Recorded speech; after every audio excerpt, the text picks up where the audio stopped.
Gloria al Señor. Quiero darle la bienvenida a las personas que nos visitan. Quizá, yo sé que hace un momento lo hicieron, pero de verdad estamos contentos si tú vienes por primera, segunda, tercera ocasión a esta congregación. Quiero decirte que queremos que te sientas como en casa, en familia. Somos una iglesia cristiana que verdaderamente disfrutamos la comunión y el poder adorar y exaltar juntos al Señor Jesucristo. Y si tú vienes, como lo decía hace un momento, siéntete en casa y de verdad queremos ser de bendición para tu vida. Como ustedes podrán ver, quedó todavía la decoración del día de ayer que tuvimos una noche mexicana. Quiero decirles que el principal propósito de la noche mexicana que llevamos a cabo fue la comunión, la convivencia. Eso fue lo primero. También obviamente hubo una recaudación de fondos que serán utilizados para el Congreso de Damas y para la fiesta de los niños del 1 de diciembre. Así que gracias a todos por su generosidad, gracias a todos por su cooperación. Yo me gocé de ver a cada uno de los equipos sirviendo, entregándose, dándose a la gente, y eso, hermano, no tiene precio. Eso no lo compra ni Mastercard, como el anuncio, ¿no? De verdad, eso, hermanos, es una bendición y un gozo poder ver que la iglesia ama al Señor y ama a los hermanos. Así que de verdad estamos contentos por lo que vimos el día de ayer. Fue una noche muy agradable. Estuvo lleno este lugar, repleto de gente, y damos gracias a Dios por esa bendición. Y bien, hermanos, hoy vamos a comenzar una serie. El domingo pasado iniciamos solamente la introducción, pero esta serie se llama Onésimo, aunque es una serie basada en la carta a Filemón. Así que hoy vamos a ver también una especie de introducción a la carta a Filemón. Y hoy, a diferencia de otras series que hemos estado llevando, lo que vamos a tratar de hacer, digo tratar de hacer porque nunca lo he hecho así como tal, pero quiero empezar a meterme también en esto. Vamos a empezar a ver un verso a verso de la carta a Filemón.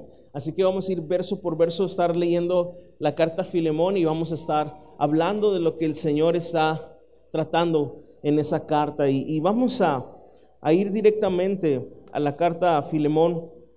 Es una carta quizá no muy leída, es una de las cartas más cortas del apóstol Pablo. De las 13 cartas que Pablo escribió o dejó en inspiración por el Espíritu Santo, es una de las más cortas, quizá de Pablo la más corta, pero no porque sea corta carece de profundidad, y no porque sea corta carece de bendición o que no sea inspirada por el Espíritu Santo, sino que verdaderamente la carta a Filemón nos va a enseñar mucho, y es una carta muy especial. Ahorita voy a mencionar por qué.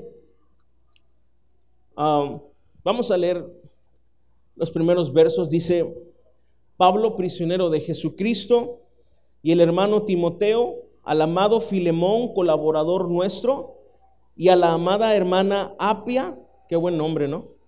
Y Arquipo, nuestro compañero de milicia, y a la iglesia que está en tu casa. Gracia y paz a vosotros, de Dios nuestro Padre y del Señor Jesucristo. Hasta ahí vamos a leer ahorita. Quiero hablarte un poquito del contexto de la carta o de la epístola a Filemón. Filemón fue un hombre que vivió en Colosas y era parte de la iglesia de los colosenses. Este hombre muy mencionado en Colosas, fue salvo y empezó a abrir su casa para que la iglesia se reuniera ahí en su casa en Colosas. Y podemos deducir que Filemón fue un hombre adinerado, porque para que un grupo de personas pudiera estar en una casa, o un buen grupo de personas, tenía que ser una casa grande. Así que Filemón tenía a la iglesia en su casa, y esto es muy interesante porque ustedes recordarán, como lo hemos mencionado en otras ocasiones, que las iglesias o la iglesia primitiva desde Hechos en adelante no se reunían en grandes templos o en edificios grandes como quizás pensábamos, sino que eso sucedió como hasta el siglo III.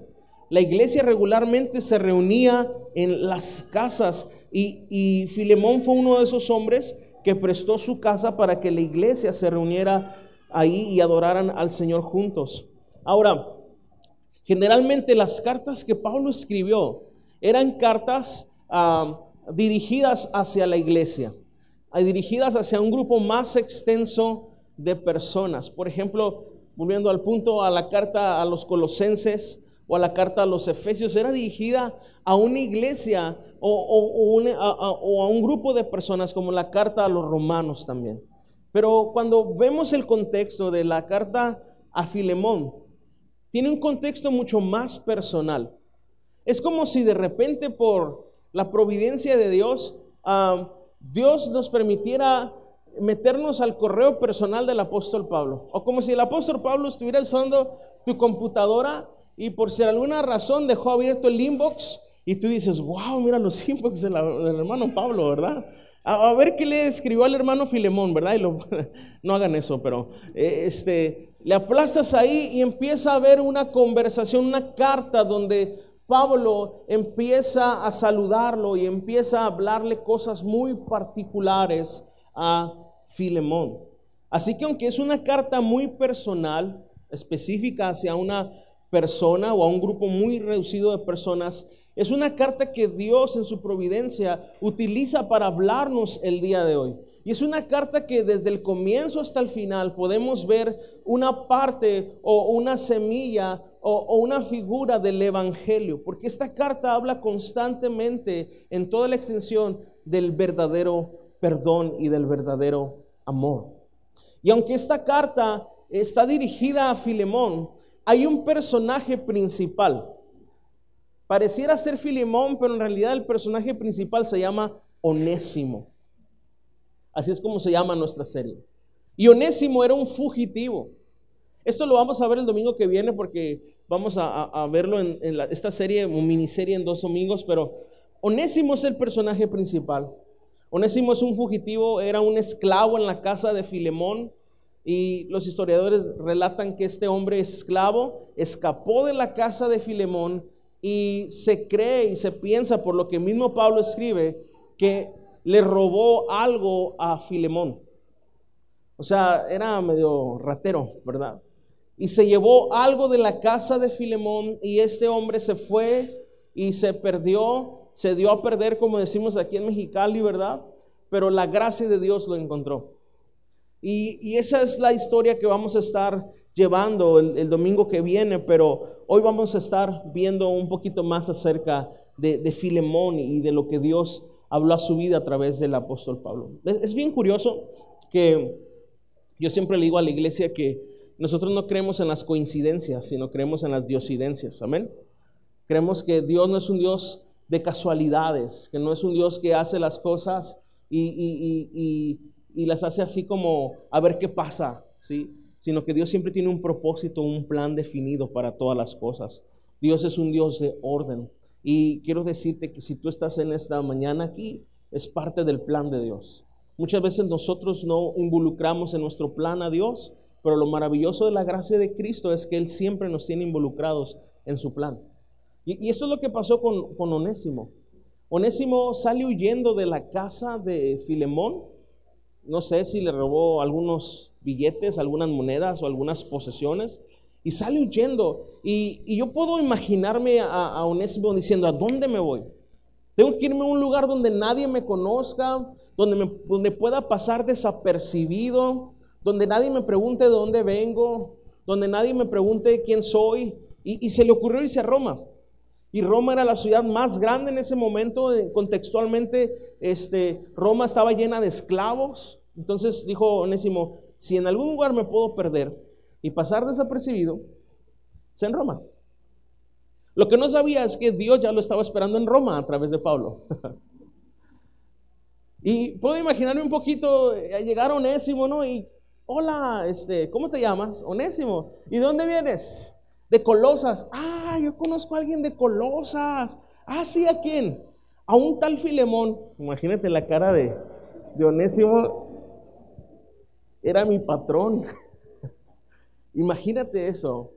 Y no se describe completamente cómo, pero Onésimo llega a conocer a Pablo y Pablo le predica el evangelio. Pablo estaba preso en ese momento, pero Pablo le predica a Onésimo y Onésimo recibe a Cristo como su Salvador, y Onésimo empieza a entregar su vida a Cristo, y Onésimo se convierte en un discípulo del Señor y empieza a ser entrenado, empieza a ser instruido, y es el motivo de la carta o de esta carta que hoy estamos por empezar a estudiar. Un hombre que fue transformado por la gracia de Dios. Y así quizá hoy tú vienes tratando de pasar desapercibido.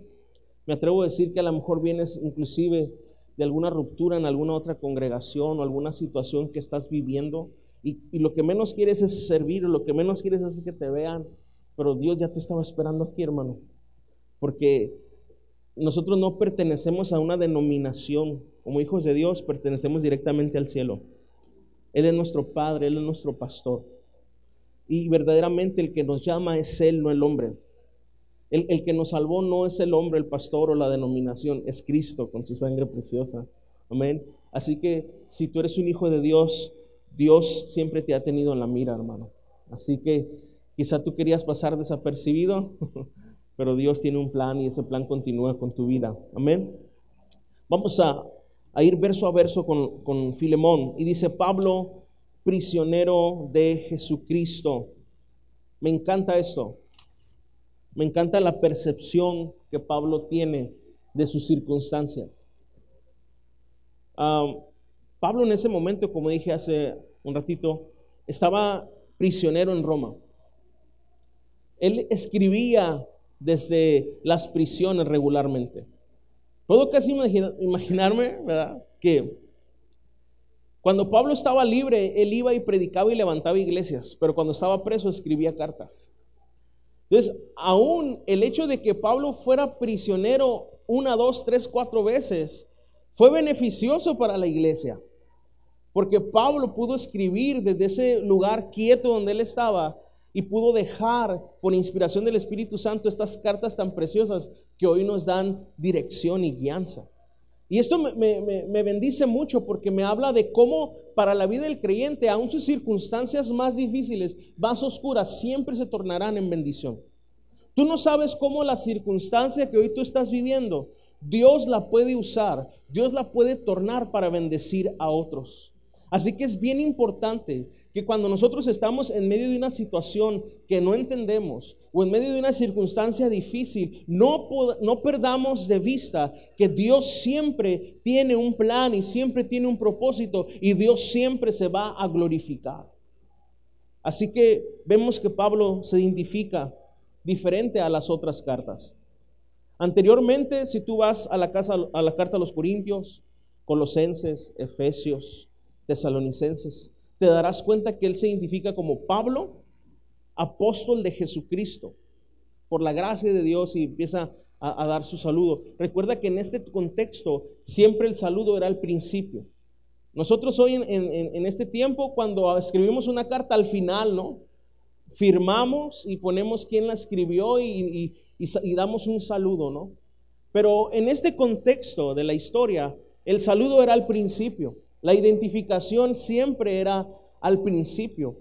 Entonces Pablo es de notarse que en esta carta no se presenta como un apóstol, aunque lo es. No se presenta con esa autoridad, aunque la tiene. Pero él se presenta como un prisionero de Jesucristo. Y esto nos habla de el corazón humilde de Pablo, pero también la intención que Pablo tenía al escribirle esta carta a este hombre llamado Filemón. Me encanta la percepción de Pablo. Él no era prisionero de los romanos, él no era prisionero de sus circunstancias, él era prisionero de Jesucristo. Fíjate el verso 9, lo que dice en la misma carta. Dice lo siguiente: más bien te ruego por amor, siendo como soy Pablo ya anciano y ahora además prisionero de Jesucristo.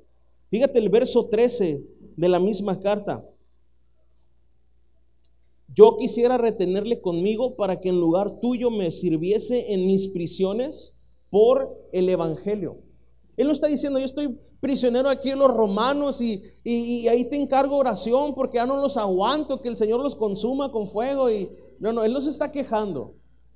Es más, qué importante es la percepción de tus problemas. Qué importante es que nosotros tengamos la visión de Dios en base a nuestras circunstancias. Pablo no era un hombre amargado. Pablo había sido encerrado en Roma, y no creas que así como Pablo se puede dar la vuelta, le voy a poner las esposas y le digo sus derechos. No, los agarraban de las greñas, los apedreaban, los golpeaban, los insultaban y los metían a prisiones horrendas. Ahora, Pablo no estaba en esa prisión por haber cometido algún crimen. Pablo estaba en esa prisión por su fidelidad a Jesucristo. Por eso él habla de su percepción del problema. Dice, yo no estoy aquí preso por los romanos, yo soy preso de Jesucristo, preso por la predicación del evangelio. Y qué maravilloso es cuando tú y yo, como creyentes, podemos filtrar nuestros problemas, nuestras circunstancias, y decir, yo no soy presa de mi problema. Sé que Dios se va a glorificar en mi problema. Sé que Dios, de esto que estoy viviendo, Dios va a hacer algo para bendición. Sé que Dios algo tiene que enseñarme. Sé que Dios me está preparando para su obra. Sé que Dios está puliendo mi carácter. ¿Cómo cambiaría la iglesia si cambiáramos nuestra percepción de los problemas? Si las cosas que atravesamos como familia, en lugar de verla como algo que nos quiere destruir o algo que nos va a destruir, lo veamos y decir, es una oportunidad para que la gloria de Dios se manifieste en mi familia. Es una oportunidad para que Dios transforme mi vida, transforme. Sabes, yo me he dado cuenta que muchas de las veces hacemos oraciones de las cuales ignoramos cómo Dios va a responderlas. Hacemos oraciones como, Señor, te pido que me cambies a mi esposa, no por otra, Señor, sino que la cambies a ella, ¿verdad? Te pido que cambies a mi esposa, cambies a mis hijos, o cambia a mi esposo, y andamos pidiendo al Señor que cambie a todo mundo. Y sabes, Dios escucha nuestra oración, pero a veces no nos gusta el método que Dios usa para cambiarnos. Y bíblicamente nos vamos adentrando y nos damos cuenta que Dios muchas veces recurre al sufrimiento para que una persona pueda llegar al verdadero arrepentimiento, porque el verdadero arrepentimiento llevará a la persona a una verdadera transformación. Como Pablo les escribió a los Corintios en su segunda carta, les dijo, me alegro de que haya venido sobre vosotros esta tristeza. ¿Cómo que te vas a alegrar porque viene tristeza? Sí, porque esta tristeza produce arrepentimiento. Hay dos clases de tristeza. La tristeza que produce el pecado, que esa es destructiva, esa te puede llevar a la depresión y mucha gente inclusive se quita la vida por eso. O la tristeza que proviene de cuando el Espíritu Santo te está tocando y te está haciendo ver tu error, tu problema, tu pecado. Pero esa tristeza, en lugar de llevarte a la depresión, esa tristeza te conduce a la reconciliación con Dios. Así que muchas veces nosotros oramos y le pedimos a Dios que haga algo en nosotros, en nuestra familia, pero no estamos conscientes y no nos damos cuenta del método que el alfarero utilizará para darle forma a su vasija. Yo quiero decirte, si tú has orado al Señor para que Él haga algo en tu familia, para que Él haga algo en tu vida, cuando Él lo empiece a hacer, no critiques la forma o el método que Él está utilizando. Sométete a ese método. La mayoría de las veces es muy doloroso, pero es sumamente conveniente. Muchas veces podemos decirle a Dios, Señor, yo te quiero usar y te pido, Señor, que cambies mi carácter. Esto que me está estorbando, te pido que lo quites. ¿Cuántos han orado así alguna vez o en esa dirección? Yo creo que todos. Y Dios empieza a hacer algo, ¿no? Comienza de repente algo en las finanzas. Y uno dice, pero ¿por qué? Si ahora que estoy buscando a Dios me daban un bono y ahora ya ni bono me dan y se me está complicando y la gasolina 19 pesos y todo eso. Y puedes escuchar el susurro del Espíritu Santo decirte, te estoy enseñando a ser más dependiente de mí y menos de ti. Amén. Dios tiene formas y métodos para contestar nuestras oraciones. Pero si nuestra percepción de los problemas no cambian, hermano, entonces lo que va a pasar es que te vas a amargar, vas a renegar de Dios. Y le digo que eso va a mostrar es que quizá tu fe no estaba puesta en Él, sino puesta en lo que tú querías obtener de Él. La invitación que Jesús nos hace no es a creer en lo que Él puede hacer. Él es todopoderoso. La invitación de Jesús es a creer en Él. Así que cuando Dios hace, Él sigue siendo Dios. Y cuando Dios no lo hace, Él sigue siendo Dios porque tiene un plan, aun cuando no está obrando lo que yo pienso o yo quisiera que Él hiciera. Él siempre nos está enseñando. Él es el maestro por excelencia. Y muchas veces el problema con el hombre es que nos sentimos los maestros. Y nos sentamos en el banco del director técnico de la vida y del universo y decimos, yo pienso que Dios debería hacerle así, ¿verdad? Como cuando decimos, yo pienso que el director técnico de México debería mover y quitar y poner y hacer eso, pero en realidad es que solamente aquel que creó el universo con el poder de su palabra, Él sabe verdaderamente cómo funciona y debe funcionar su iglesia, sus hijos. Así que continuamos. Dice, y el hermano Timoteo, al amado Filemón. Me encanta cómo Pablo se refiere a Filemón. Al amado Filemón, colaborador nuestro. Y a la amada hermana Apia, aunque se llamaba así, la amaba también.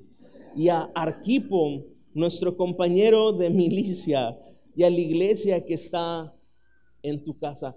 Me encanta la actitud de Pablo. Es de asombrarse. Definitivamente Pablo estaba lleno del Espíritu Santo. ¿Cómo alguien puede escribir con tanta ternura, estando preso injustamente? Al amado Filemón, a la amada hermana Apia y al amado Arquipo. Se dice que muy probablemente Apia era la esposa de Filemón y Arquipo era el hijo de Filemón. No sabemos exactamente si Arquipo era el hijo, pero lo más seguro es que Apia sí era su esposa. Lo que sí sabemos de Arquipo es que él sí era el anciano o el pastor de Colosas, donde se reunía la iglesia en la casa de Filemón. Entonces había una relación ahí tremenda, un lazo tremendo de amor, de amistad. Pero fíjate la forma en la que Pablo se expresa de estos hermanos, colaboradores nuestros.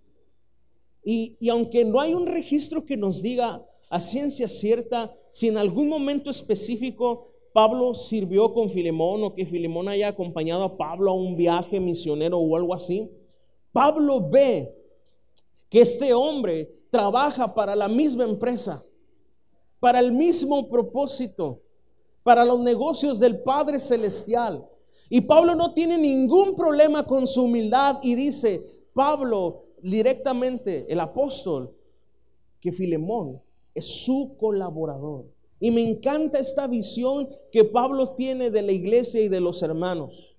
Quizá nosotros estamos acostumbrados a cómo el mundo funciona, donde el liderazgo es que el más grande es el que manda a todos y todos se aguantan porque el que tiene más autoridad es el que manda y ahí sus chicharrones truenan.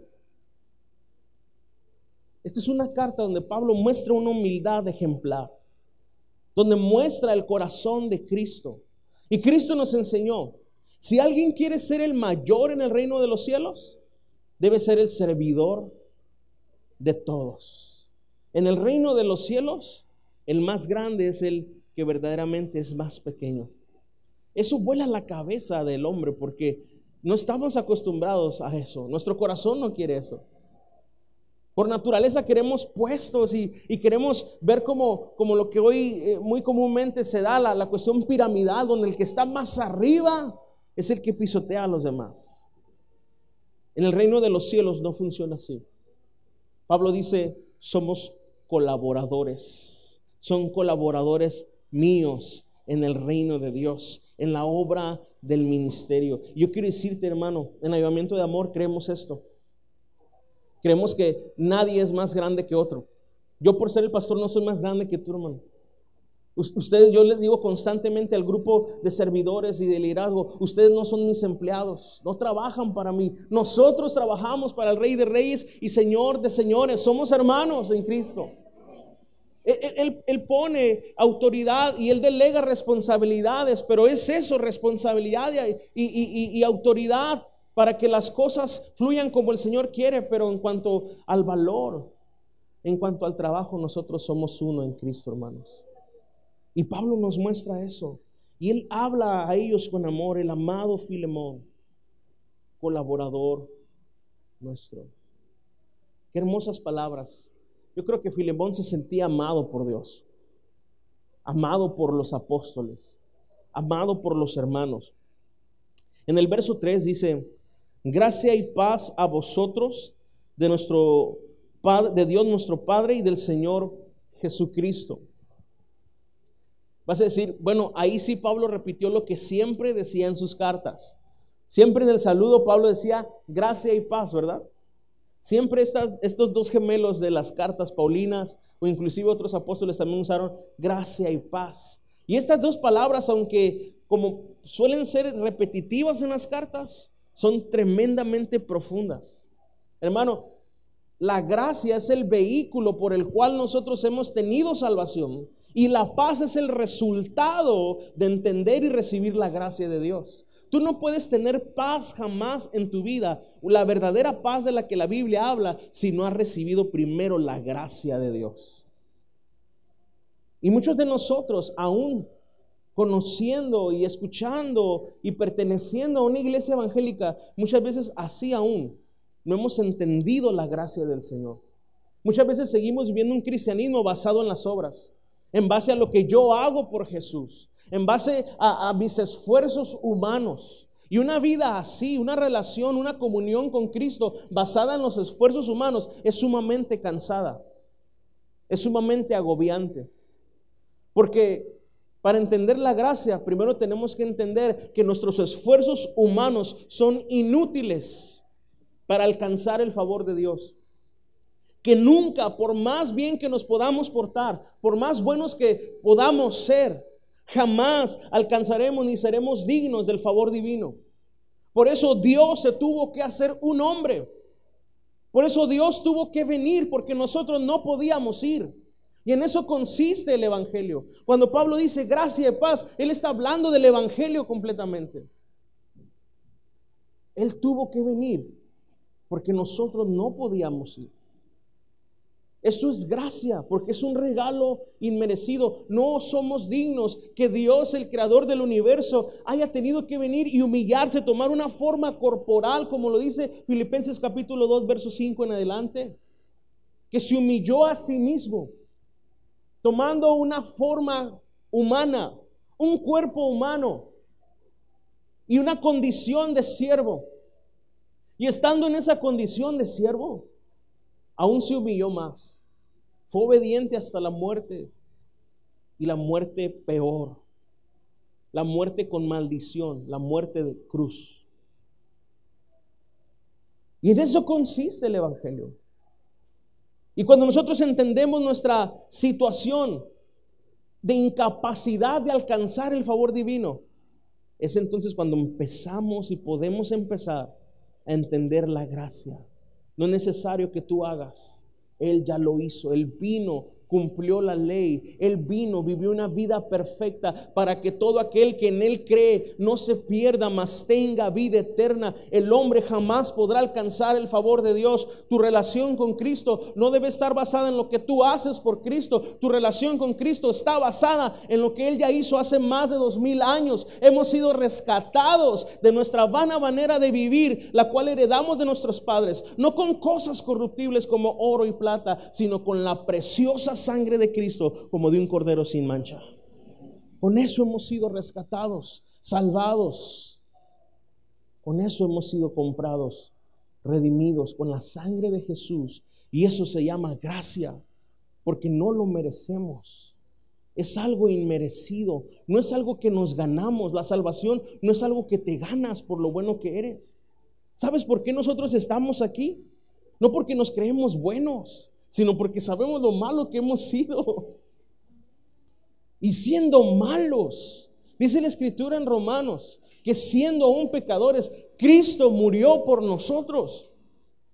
A veces entendemos la relación de la vida cristiana como que Dios dice: cuando sean buenos, entonces los voy a salvar. Cuando te portes mejor, entonces vas a poder ir a la iglesia. Y ahí tenemos a un montón de gente diciendo: no, yo voy a ir a tu iglesia cuando ya esté mejor mi vida, porque si voy ahorita se quema la iglesia. ¿Cuántos le han dicho eso? Y no entienden que es el mejor momento. Cuando te estás dando cuenta que tu vida está hecha a pedazos, que con tus intentos no puedes transformar tu propia vida, ni transformar la vida de tu esposo o tu esposa, de tus hijos, es el mejor momento donde reconoces tu incapacidad para que le abras tu corazón a Dios y lo reconozcas como el Señor de tu vida. Y puedas darte cuenta que aún con toda nuestra bola de errores, de problemas y de circunstancias, puedes experimentar la bondad de Dios. Puedes experimentar la gracia maravillosa de Dios. Yo no estoy aquí porque soy mejor que ustedes. Yo no estoy aquí porque me porté bien y me gané el regalo de Dios, hermano. Es por gracia, para que nadie se gloríe, para que nadie diga, pues de lo que se estaba perdiendo Dios, ¿verdad? No, hermano. La Biblia nos enseña en 1 Corintios, de lo vil y menospreciado escogió Dios, de lo débil para avergonzar a lo que se cree fuerte, de lo que en algún momento la vida o la gente considera ignorante, para avergonzar al que cree que sabe, pero no sabe nada. Porque a Dios no le plació salvar al mundo por medio de la sabiduría del mundo, sino por medio de la locura de la predicación. Predicar a Cristo y a este crucificado. Para los judíos tropezadero, para los gentiles una locura, pero para los que se salvan, Cristo, sabiduría de Dios y poder de Dios. Entonces, cuando vemos estas dos palabras, gracia y paz, son sumamente especiales.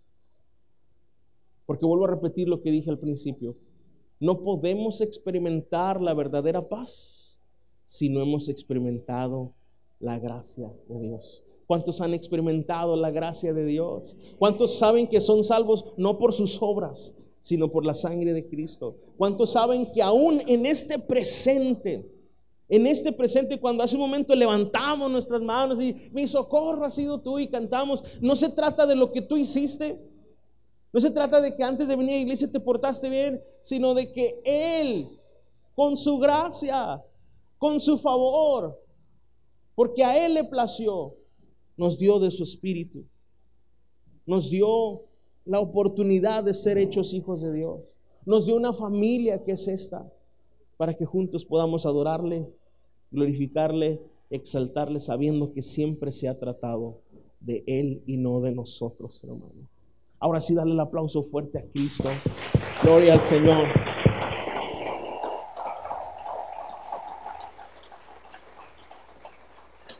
Bien, seguimos leyendo. Está interesante Filemón, ¿verdad? Este hermano Fili fue bien bendecido.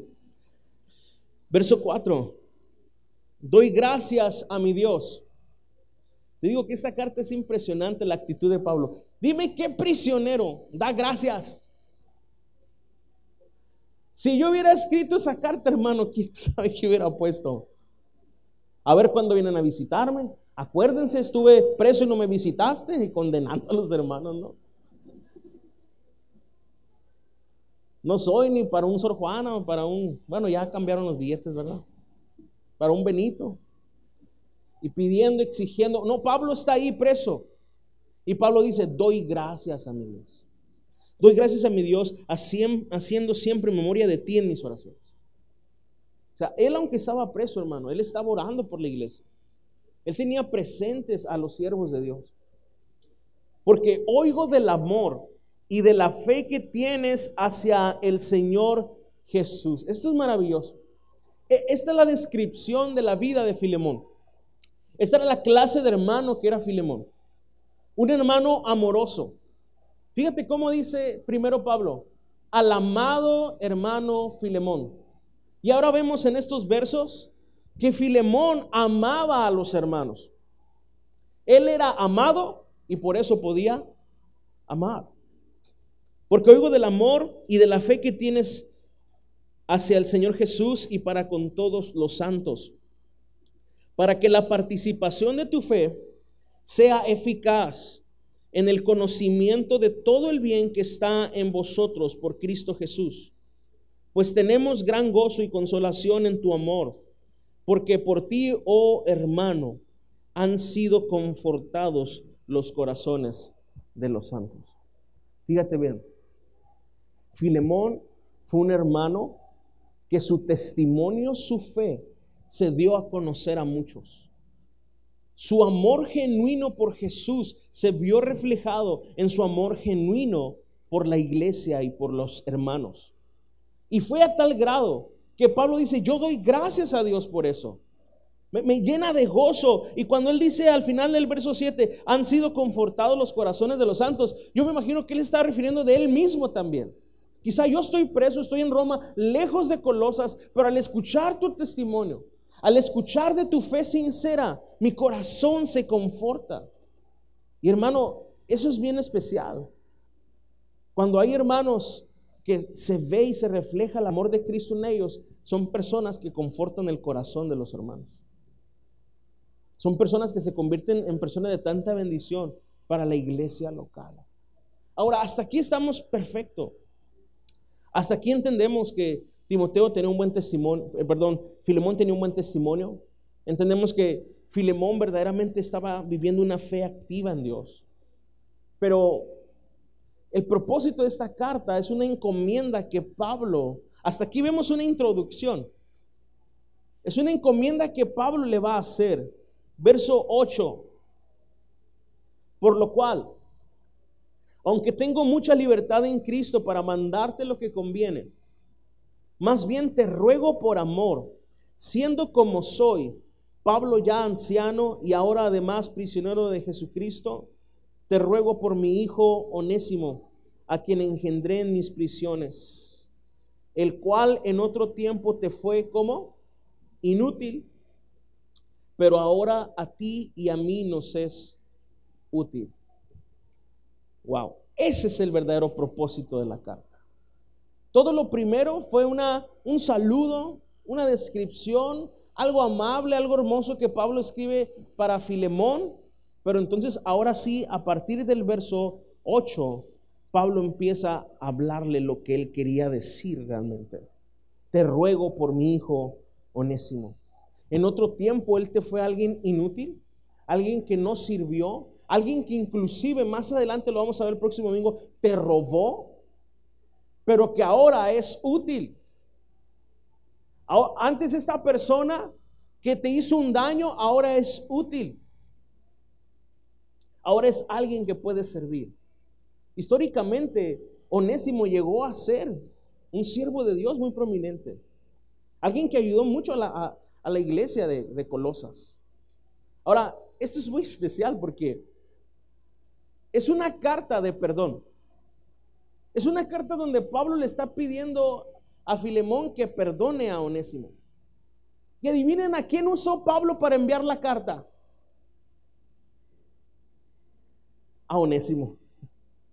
O sea, Pablo está escribiendo la carta. Yo imagino que la dobla o no sé, la enrolla. Onésimo, vete a Colosas y le entregas esto al hermano Filemón. Imagínate los nervios, ¿verdad? ¿Estás seguro, hermano Pablo? Yo imagino al hermano Pablo diciéndole, mi hijo, ya es tiempo de que enfrentes esto. Esto es una prueba para ti también.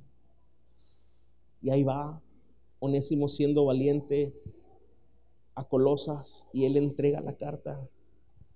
Yo imagino que Filemón la empieza a leer. Y empieza a leer, oh, amado Filemón, oh, he escuchado de tu fe y de tu amor, que eres un amor, hermano. Amas a todos. Y oro para que esta fe sea eficaz para todos. Tu ejemplo sea eficaz, bendiga a todo el mundo. Y lo dice, perdona, Onésimo.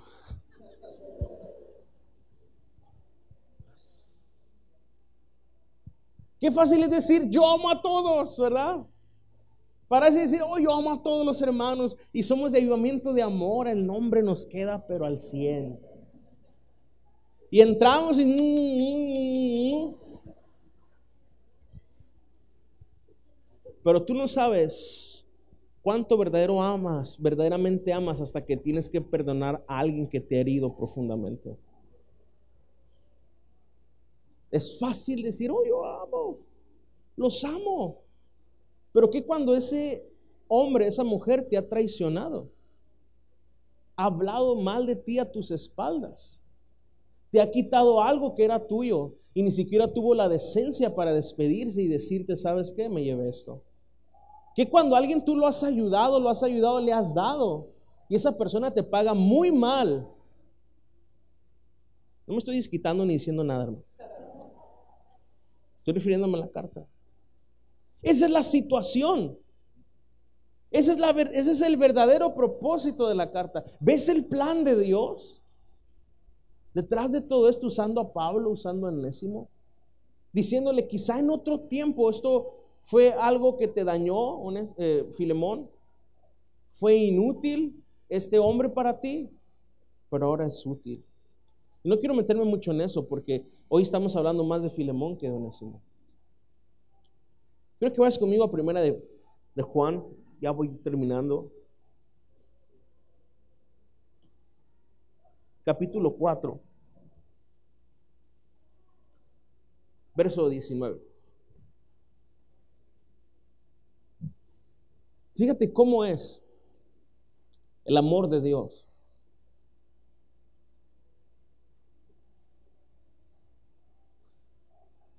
Primera de Juan 4, verso 19. Dice así: nosotros le amamos a Él porque Él nos amó primero. O sea, pausemos aquí. Nuestro amor a Dios simplemente es una respuesta a su amor por nosotros. Lo mismo sucede en la adoración. Nuestra adoración a Jesús es una respuesta de lo que Él ha hecho por nosotros. Pero escucha esto, no nos vamos a quedar cortos ahí, porque vuelvo a repetir, es fácil decir, yo amo a Dios. Señor sabe que yo, pastor, lo amo, pero como ningún otro. Pero escucha lo que dice el verso 20, hermano. Aleluya. Si alguno dice, yo amo a Dios y aborrece a su hermano, es mentiroso. Pues el que no ama a su hermano a quien ha visto, ¿cómo puede amar a Dios a quien no ha visto? Y nosotros tenemos este mandamiento de Él. De Cristo mismo tenemos este mandamiento. El que ama a Dios, ame también a su hermano. Y la pregunta aquí, ¿quién es tu hermano? Es tu prójimo. ¿Y quién es tu prójimo? El que tienes más próximo. Y para los casados, el primero es tu esposo o tu esposa, tus hijos, tu suegra.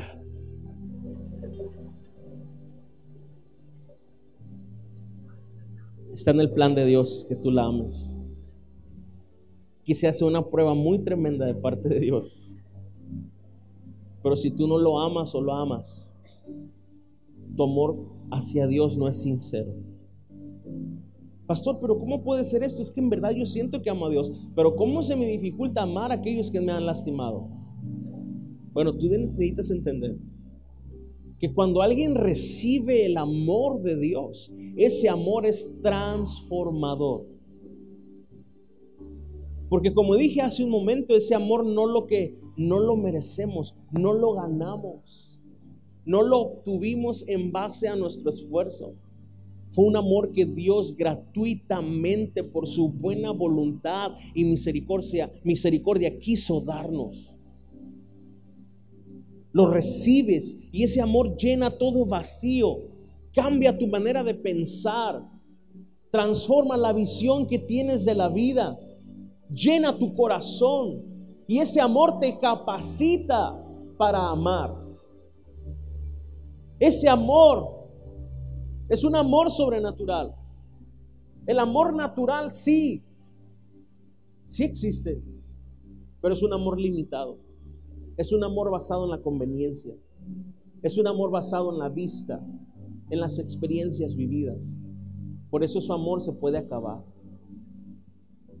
Por eso hay muchos matrimonios que dicen, se nos acabó el amor, porque vivían bajo un amor natural.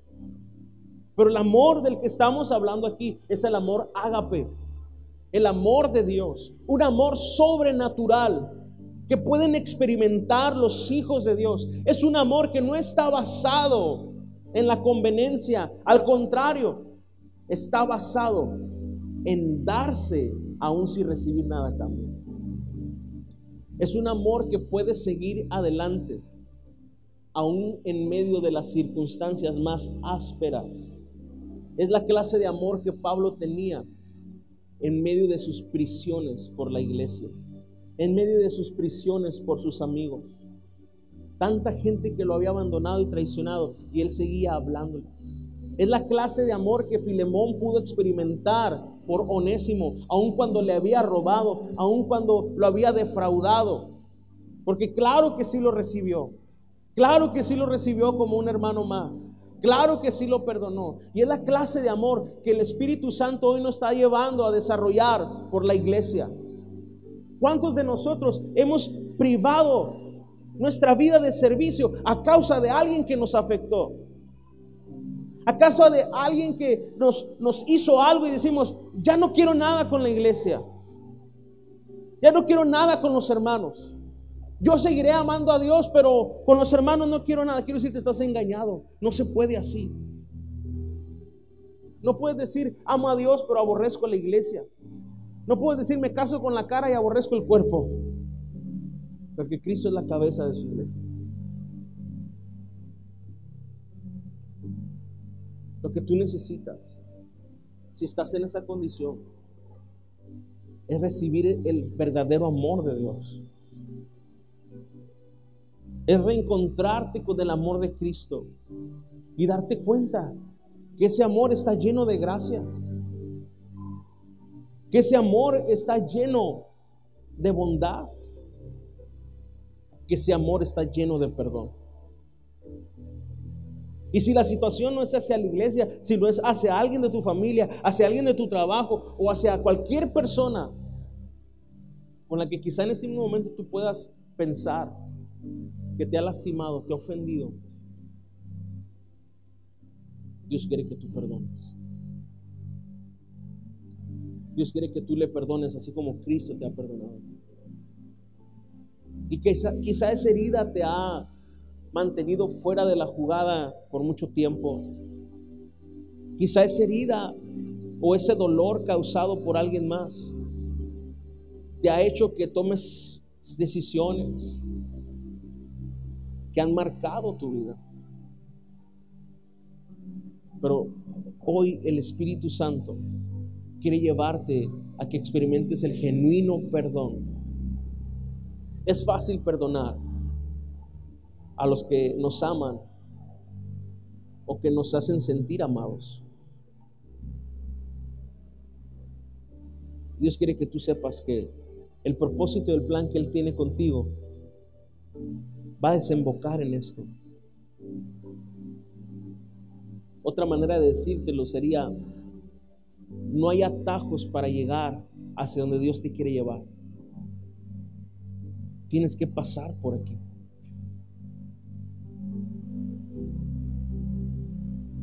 O quizá tú eres un Onésimo que andaba fugitivo y necesita llegar con un Filemón a pedirle perdón.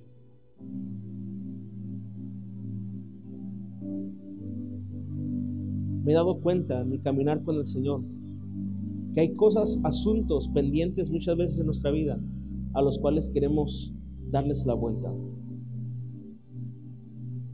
Pero el plan de Dios nos va a llevar siempre a cerrar esos ciclos, a eso que nosotros le sacábamos la vuelta quizá. Muchas veces Dios llega y nos confronta con eso. A veces pasan años, a veces pasa mucho tiempo, pero tarde que temprano, por las circunstancias a veces menos esperadas, terminas encontrándote con aquella gente que tú querías nunca más ver. ¿Te ha pasado eso? Que hay gente que no quieres ver en tu vida. Yo quiero decirte, eso te va a estorbar. Si tú amas al Señor y quieres servir al Señor, eso definitivamente es algo que te estorba. Y hoy Dios nos quiere confrontar con eso, para que no siga estorbando. Cuando la Biblia dice que no le debamos nada a nadie, no está hablando solo de dinero, sino del perdón. Aquellos asuntos inconclusos, es propósito del Espíritu Santo que concluya para tu formación, crecimiento, para tu santificación. Son cosas incómodas. ¿Tú crees que en su momento no fue incómodo para Onésimo? ¿No fue incómodo para Filemón leer la carta y estar ahí con este hombre?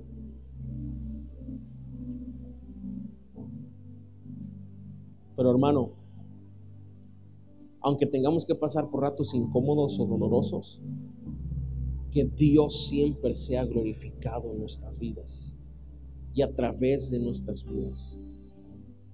Quiero invitarte en esta tarde que te pongas de pie.